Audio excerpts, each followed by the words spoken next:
When the Nigerian Brazilians returned into the country, they were the greatest artisans. They were of very, very good character, honest and dependable. They were sort of the elite of the local society that time, and they were interested in moving Lagos forward as they were, which is also testament to the fact that a lot of their generations still exist in Lagos, and a lot of them are still quite influential people. Please remember to like, share and subscribe to the channel. Thank you. When we think of Lagos today, Nigeria's commercial capital, we imagine skyscrapers, art, fashion and relentless energy. But behind this modern city lies a lesser-known history of return, a return of people, ideas and cultural wealth. They were known as the Saro, the Amaro and the Aguda, descendants of slaves forcibly taken from African soil who found their way back home. My grandparents were part of the people that came back home, and they came back home with their cultures. They all decided to settle in Nigeria, in Lagos Island. But they returned not as broken people, but as visionaries, and they changed Nigeria forever. In the 19th century, global winds of change were sweeping across continents. Slavery was being abolished in many parts of the world. Former slaves from Brazil, Cuba, the Caribbean, Sierra Leone and Portugal began to return to West Africa.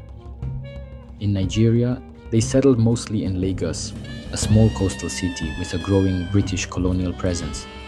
These returnees were called by different names.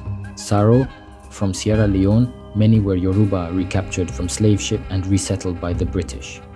Amaro, returnees from Brazil and the Caribbean. Aguda, a broader term, especially in Lagos, for Catholic Brazilian returnees. Though free, their legacy was far from over. They came with skills, languages, architecture, and faiths that would redefine Lagos. God has saved our own ancestors, and we are what we are today. So it's a good heritage we have. The Saro and Aguda didn't just settle, they transformed Lagos. Architecture was one of their most visible legacies. The returnees built Afro-Brazilian houses with stuccoed facades, spacious verandas, wrought iron railings, and distinct arched windows, echoing styles from Salvador, Bahia, and Havana. A building can freeze a time. In that way, the building embodies culture.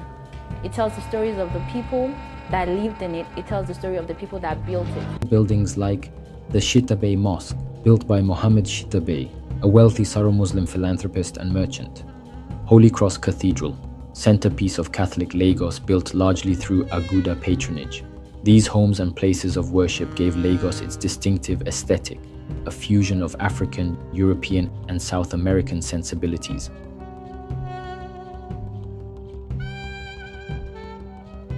The Aguda, largely Catholic, established some of Lagos' earliest churches and schools.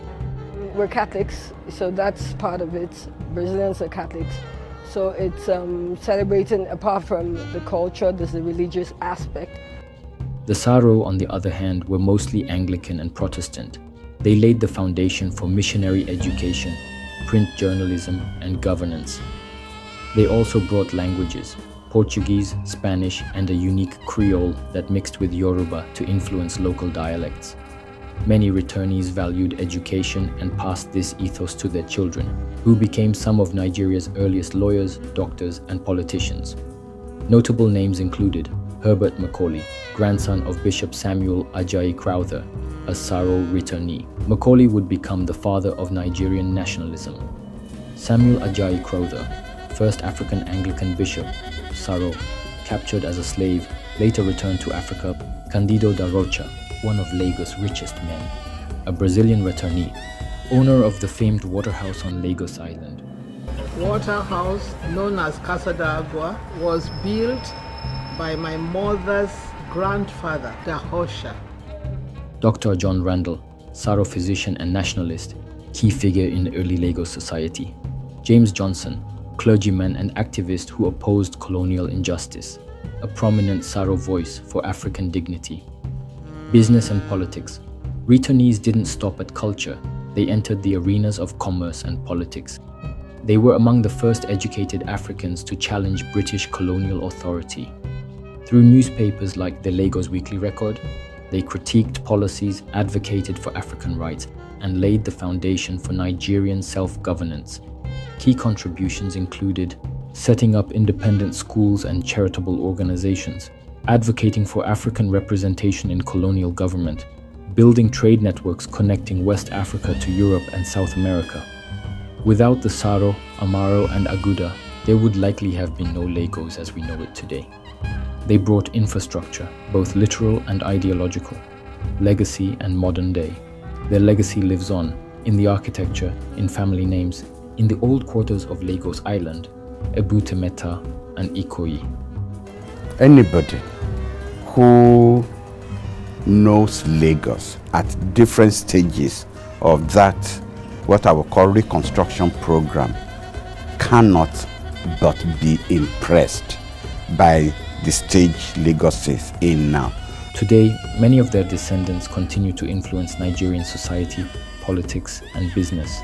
Their homes have become heritage sites, their names part of street signs and school foundations, their stories an inseparable part of Nigerian history. The Saro, Amaro, and Aguda didn't just come home. They reimagined home. They built Lagos, not just with bricks, but with culture, vision, and legacy. That is it for now. I'm just scared of my children not knowing where they're from, and our heritage is our identity. If you have a story about Lagos' returnee legacy, kindly share it in the comments below. And please like, share, and subscribe to NaTV for more interesting content like this. Thank you and goodbye.